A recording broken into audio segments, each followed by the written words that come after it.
as the light passes, that will be absorbed by this the receptors again, where we are going to have the two types. One is cones, the other is the rod. Actually, if you see the retinal layer, it is going to have n number of, that is around 7 layers of retina. That is, each subdivisions are going to be of 7 layers. Each is going to have the impact its own in changing that particular, converting the light into the image and taking those signals. And here we have this optic nerve that is going to carry all those details of that image that has been formed in the retina to the brain. So this is just an overview of the structure and the function of the eye. So coming to the retinal disorder, like we have this disorders like glaucoma, diabetic retinopathy, microaneurysm, retinal detachment, macular degeneration, macular hole, and an epiretinal membrane. So almost most research are being carried out in glaucoma and diabetic retinopathy, and some more researches are not being addressed. Some of the disorders are not being addressed yet. So to have just an overview of what the glaucoma is. So here this is just a structure of the eye. Imagine to be the structure of the eye. Here is going to be the fluid field, and this is going to be the retinal layer. And here we have this optic nerve that leads to the brain. So what happens here is, whenever there is going to be a pressure that is maintained within our eye. So that pressure we call it as intraocular pressure. If this intraocular pressure increases, what happens here is, it is going to compress the optic nerve. So compression of this optic nerve will not carry that much signal to the brain. So thereby there is going to be a vision loss. So there is going to be certain deformations happening within that eye, within that retinal region. So that needs to be analyzed earlier, so that we can try to reduce those intraocular pressure. So the other, maybe this would have been very clearly, we can understand here, like the 3 stages, like in case first is going to be the picture here representing the optic disc region, and this is said to be the nerve fibers present on either side. This we call it as optic disc region, and here we have the blood vessels, and these nerve fibers are going to the brain. This optic disc region is going to have the 2 inner regions. We call it as an optic cup and then the optic disc. So if that can be represented as a 2 semicircles here. The inner yellow color represents the optic cup region, the outer one represents the optic disc region. So if it is going to be the early stage, what happens here is, there is going to be a pressure build-up here, that is due to the accumulation of the fluid that is present within our eye. So there is a normal drainage system within our eye, where there is going to be circulation of this fluid happening. But because of any block within that drainage system, what happens? The fluid is getting accumulated. As the fluid is getting accumulated, there is going to be a more pressure increased there. So now that pressure is going to compress all these nerve. Now we can see how this optic nerve is getting deformed. So thereby it is going to compress the nerve and then limits the transmission of those signals to the brain. So in that case, what happens? There is going to be a deformation happening. So that is what is interpreted here. The center region size area is getting expanded compared to that of the outer region. Okay, and similarly in the most advanced stage, you can see here that is almost has been bulged. So more pressure is going to compress the optic nerve. Total damage of the optic nerve is going to take place.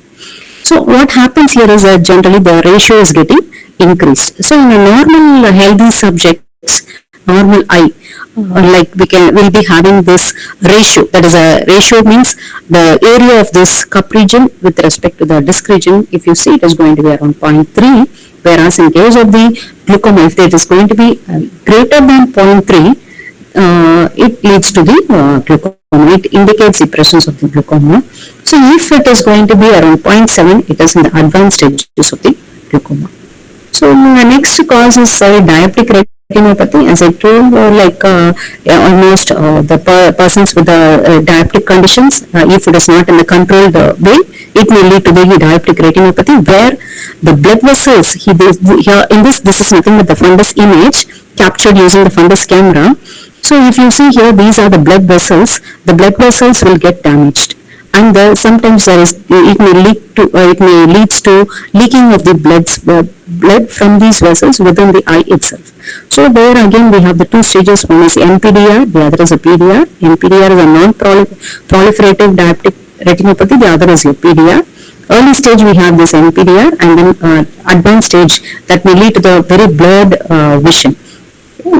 That is a second case we have. Second type of retinal disorder. Third is a microaneurysm, where we see a tiny patches that is appearing. That is from the blood vessels. There is going to be a protrusion of the blood from the artery as well as the vein. So due to the high pressure. So all these retinal disorders are being interlinked. So it appears as a very small spots in that region. So all this can be visualized with the image that has been captured from the eye. Then the next disorder is a retinal detachment, where the retinal region is getting detached. A portion of the retinal layer is getting detached. So that might be due to some trauma or earlier surgery, or it can be any genetic reason this would have happened. Then we have this macular degeneration, where we have again the two types: dry age related macular degeneration. This occurs maybe due to the aging, and what happens here is it appears as the cells are getting shedded off and becomes very dry. And then it's like a breakdown of all these cells, appears as a small white patches within the eye. That is also one type of the disorder we have. Again, we have the category like dry age retinal macular degeneration, and then wet age related macular degeneration. In case of wet, what happens here is new capillaries will be formed, and due to the increase in the pressure, it will not be able to withstand. It will start leaking. The blood appears as a red patches over here. That is a wet AMD. And then we have this macula hole. Macula is nothing but a portion within the retina that is responsible for a very clear, detailed vision, or we can tell in that region there is going to be more photoreceptors present. So that there is a photoreceptors that is capable of receiving all the light and then converting it to the signals or the images. So what happens, this occurs mainly due to the vitreous shrinkage. That may be due to the age. So all these can be visualized with the help of the image. Again, we have this epiretinal membrane, the other disorder, where we can see the patches, black patches appearing in this, it's like a scar-like patches appears on the macula, and then there is going to be a fibrous tissue that is also being developed. Then having discussed on all these retinal disorders, these are the retinal disorders, possible retinal disorders. So how it will be diagnosed? We have this existing method, what has been used in the hospitals, like tonometry, pachymetry, gonioscope, and then field visual testing. Tonometry, it is used for checking the eye pressure, and then pachymetry is used for checking the thickness of cornea, and gonioscopy find out the angle, drainage angle area. If there is any blockage, automatically the drainage angle is going to vary. That may also indicate. So these are the existing methods we have. In addition, we have this retinal imaging, where our AI is going to help in processing all those images, and then it acts as a support decision making system. So coming to the retinal imaging modalities, again we have got around 4 to 5 methods, imaging modalities alone. So first is a color fundus photography, which is similar to that of the microscope, and then here we can visualize the retinal layer. So this is the fundus image that has been obtained using this equipment, that is a fundus camera. It has been having a camera associated with that can be connected to the system, and by viewing the retinal, that is using the lens, we can visualize the inner structure of the eye, that is especially the retinal layer, where we can visualize all these optic disc and the blood vessels can be visualized. So these images can be captured, and the angle also is being varied, like at an angle of 30 degree we can capture that will be a normal angle of view. So then in case of the images that between the 45 degree and 140 degree can also be captured using that.